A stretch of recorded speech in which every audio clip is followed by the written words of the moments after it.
Oftentimes, language learners tend to assume that there must be some kind of final stage in learning of the language, after hitting which they will happen to know basically everything in the language contains, all the words, all the phrases, constructions. They think after that they can relax and quit learning English. They seem to be aiming for some kind of black belt, after which there is going to be no learning anymore.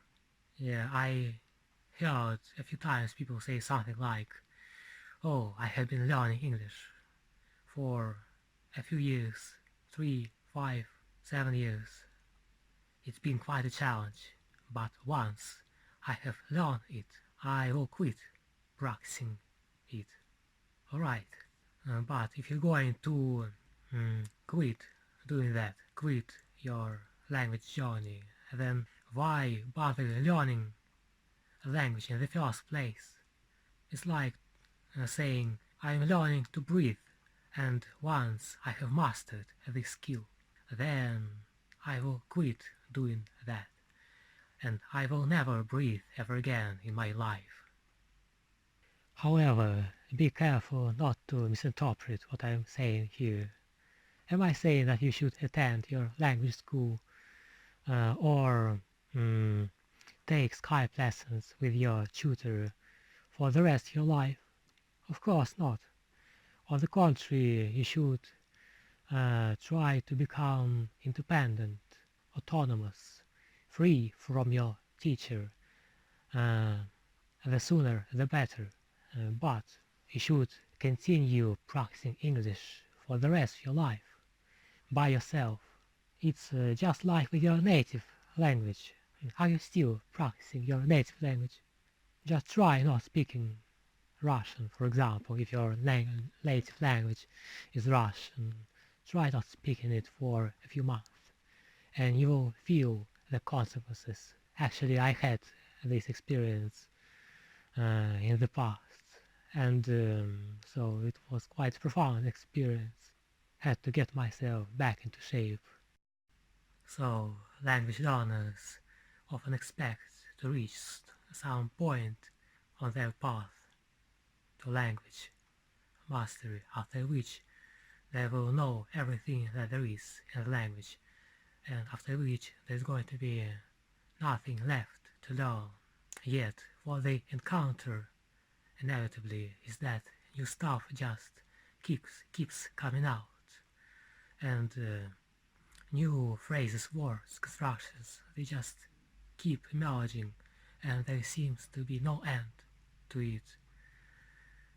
New stuff appears just infinitely, and which frustrates learners and might even make them quit mastering the language. Alright, but here's the question. Do you know everything, every single thing in your native language? I bet you don't. And no one does. Personally, I must confess that there are lots of words or phrases, even in my native language, that I don't know what the heck they mean, even if I might have heard them many times, but still have no idea of their meaning. But what I do sometimes, I just look them up. I Google them. Usually those words are old-fashioned or archaic ones, but most of the times I'm just not bothered. Many of these words keep remaining unknown. Sometimes I say some word and the other person, he or she doesn't understand what this word means and ask me to clarify, to explain the meaning of this word I have just said, even though we're talking in our native language. And this is fine, and I bet there must be a number of words or phrases in your native language that you don't really know, or have a vague idea of what they mean, and are you really bothered? And does it really prevent you from operating in your native language well? You have probably encountered some cases in which people studying some language, they eventually happen to know it way better, use it way better than even natives do in terms of grammar and vocabulary. Sometimes I happen to read a book, and the way the author uses the language to express his or her ideas just amazes me, even though this book is in my first language and everyone could possibly write like that. But in fact, it's not always the case, and some foreigner can use your first language even way better than you do if she or he studies hard. If you have a high level in English, then you have probably noticed that even natives make mistakes in their own language, and some of those mistakes, if not most, seem quite impossible to make, because those mistakes, they seem quite easy to get right. But who would ever be bothered about that? Who would ever question if they know their native language? Well, nobody is bothered. Everybody just takes their native language for granted. Most learners, they are dreaming of acquiring some kind of black belt in English, and in a sense you can acquire one in the form of some certificate of international exam. But you shouldn't delude yourself into thinking that getting one means that you have mastered English to perfection. How naive would it be? Any exam is basically a standard set by a group of people, not nature, not the universe. And this means that any other group of people can set a number of alternative standards, and none of them would be ultimate. The truth is that there is no end to this path, to this journey.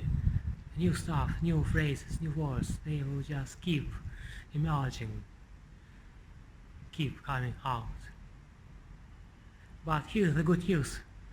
You don't have to know everything, every single thing in a language you're learning in order to live in it, to use it in your daily life, because as we've already discussed, natives don't know everything in their language either.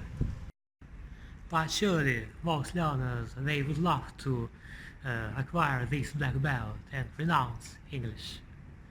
But what you really should do is quite the opposite. And this is renounce your belt, whatever color it is, but never renounce the journey.